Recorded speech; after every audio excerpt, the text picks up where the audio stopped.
नमस्कार। Cinema hall में आपका स्वागत है। आज द डिप्लोमेट का review. The diplomat Shivam Nair की फिल्म है और इसमें डिप्लोमेट की भूमिका जॉन अब्राहम ने निभाई है।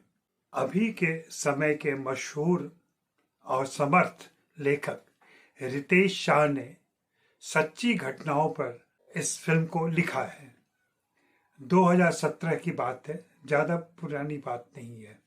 8 साल पहले सुषमा स्वराज की पहल पर एक भारतीय मुस्लिम लड़की को पाकिस्तान से भारत वापस लाने की राजनयिक और साहसिक कोशिश की गई थी और इस कोशिश में जिस डिप्लोमेट की सक्रिय भूमिका रही जेपी सिंह, उनके ऊपर यह फिल्म है। लेकिन प्रकारांतर से यह फिल्म राष्ट्र प्रेम, राष्ट्रवाद और उज़्मा अहमद नाम की लड़की की कहानी भी कहती है, जो कोलालमपुर में एक पाकिस्तानी युवक के प्रेम में गिरफ्तार हुई।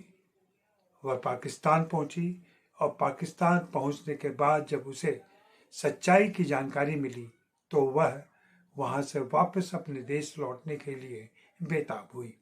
उसकी इस बेताबी में पाकिस्तान के इस्लामाबाद में स्थित इंडियन हाई कमीशन के deputy high commissioner JP Singh ने आगे बढ़कर मदद की।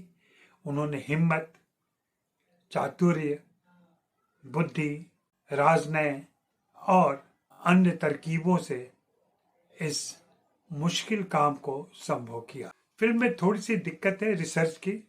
हमें उज़्मा अहमद की बैक स्टोरी बिल्कुल पता नहीं चलती। यह नहीं मालूम हो पाता कि वह कैसे कुआलालंपुर पहुंची और फिर भारत में उसके कौन लोग थे। उसके परिवार को नहीं दिखाया गया है। हो सकता है लेखक ने इसकी ज़रूरत महसूस नहीं की हो, लेकिन अगर वह रहता तो फिल्म मुकम्मल हो जाती। हम सभी जानते हैं कि इस्लामाबाद में भारत का हाई कमीशन है, लेकिन हमारी विदेश मंत्री उसे दूतावास बोलती हैं। हाई कमिश्नर के स्टाफ तिवारी उसे एम्बेसी बोलते हैं। संवाद में ऐसे शब्दों का इस्तेमाल क्यों कर हुआ? फिल्म में जॉन अब्राहम की शीर्षक भूमिका है।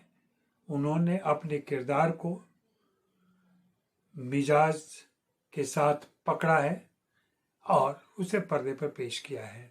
हम सभी जानते हैं कि जॉन अब्राहम थोड़े अलग किस्म के अभिनेता हैं।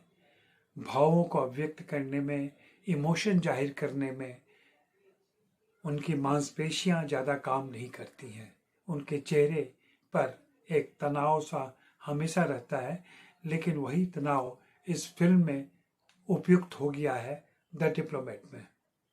फिल्म में एक दो संवाद भी आए हैं जहां वह बताते हैं कि हम डिप्लोमेट हैं। डिप्लोमेट की भूमिका वास्तव में थोड़ी संगीन और चुनौती भरी होती है। वह एक तरफ तो हमारे देश का प्रतिनिधित्व कर रहा होता है, दूसरी तरफ वह देश के हितों के लिए भी काम कर रहा होता है। ऐसे में एक गैर मामूली घटना घटती है जब कोई हिंदुस्तानी लड़की हाई कमीशन के दरवाजे पर दस्तक देती है और फिर कैसे वह अंदर प्रवेश करती है और फिर कैसे हाई कमीशन के कर्मचारी उसकी मदद करते हैं और उसे भारत पहुंचाने में सफल होते हैं। फिल्म में थ्रिलर का अंदाज है, खास करके जब भारत पहुंचाने की बात आती है और जब जॉन अब्राहम खुद उसे ड्राइव करके इस्लामाबाद से वाघा बॉर्डर ले आते हैं। 5 घंटे के इस सफ़र में उन्हें उन पाकिस्तानी आक्रांताओं से भी बचना है जो उज़्मा अहमद के पीछे पड़े हुए हैं। उन्हें अपनी जान भी बचानी है और पूरी सुरक्षा में उज़्मा को बॉर्डर के पार पहुंचाना है, जहां देश की विदेश मंत्री सुषमा स्वराज उसका इंतजार कर रही। फिल्म रोमांचक है निश्चित रूप से, लेकिन क्या ऐसा हो सकता है कि डिप्लोमेट की गाड़ी पर आतंकवादी हमला करें या सिर्फ नाटकीय रूप देने के लिए, थ्रिल पैदा करने के लिए ऐसे दृश्य रचे गए हैं।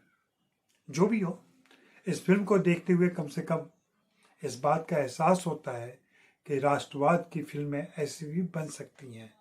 इस फिल्म में जब उज़्मा वाघा बॉर्डर को पार कर भारत की धरती को चूमती है और आगे बढ़कर देश के विदेश मंत्री से गले मिलती है, तब पता चलता है कि यह सिर्फ एक मामूली लड़की की कहानी नहीं है, यह देश के एक ऐसे नागरिक की कहानी है जो मुसीबत में रही और जिसे इस देश ने बचाया।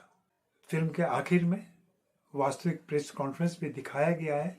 फिल्म में उज़्मा अमजद की भूमिका में सादिया खतीब ने बहुत ही बेहतरीन काम किया है।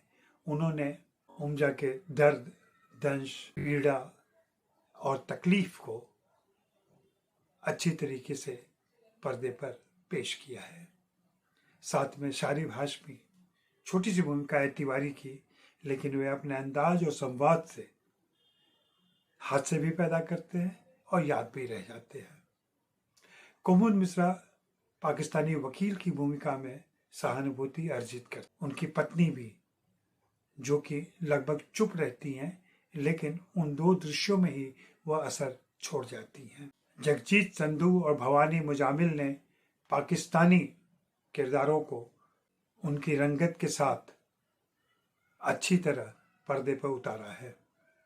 यह फिल्म देखी जानी चाहिए, और देखी इसलिए भी जानी चाहिए कि यह हाल फिलहाल में एक ऐसी घटना घटी थी भारत पाकिस्तान के बीच जिसमें राष्ट्रवाद की बात आती है। हालांकि फिल्म शुरू होने के पहले इतना लंबा डिस्क्लेमर दिया गया है, मुझे लगा कि इतनी बातें कहने की जरूरत नहीं थी। हाँ, इसमें पाकिस्तान पर धौंस जमाने, पाकिस्तान को बुरा भला कहने या ऐसे नारे लगाने की जरूरत नहीं पड़ी है जो इन दिनों फिल्मों में दिखाई पड़ रहा है, चल रहा है, जहां घर में घुसकर मारने की बात चल रही है। शुक्रिया, मेहरबानी, धन्यवाद।